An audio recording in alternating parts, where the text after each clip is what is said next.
জীবনের সফলতার পিছনে অনেক ছুটেছি। সফলতা এত সহজ নয়। সফলতা যদি আল্লাহ তাআলা দেয় তাইলে সফলতা আসে। তো আল্লাহ তাআলার রহমতে অনেক কিছু হয়তো বা পাই নাই, কিন্তু আল্লাহ তাআলা যতটুকু দিয়েছে মোটামুটি আলহামদুলিল্লাহ, আল্লাহর কাছে লাখ লাখ শুকরিয়া। আমরা আসলে বলতে গেলে আমার বাবা খুব ছোটোকালে মারা গেছেন। তো আমরা সেই থেকে অনেকটা যুদ্ধ করেছি বাস্তবতার সাথে। বাস্তবতা কী জিনিসটা আসলে এটা আমরা হারায় হারায় টের পেয়েছি।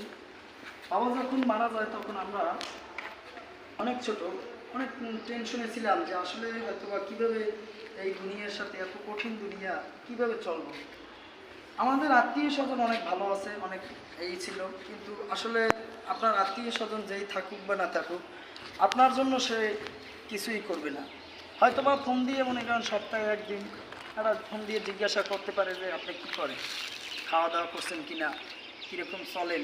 আসলে এটা মুখের কথা, কিন্তু কেউ কখনো আপনার মনে করেন বলবে না যে তোমার বাসায় আসো এক সপ্তাহের বাজার দিয়ে দিই, বা তোমাকে মনে করো কিছু অর্থনৈতিকভাবে ই করি। আমরা চারটা ভাই বোন, এর ভিতরে আমি হলাম মেজো ভাই, আমার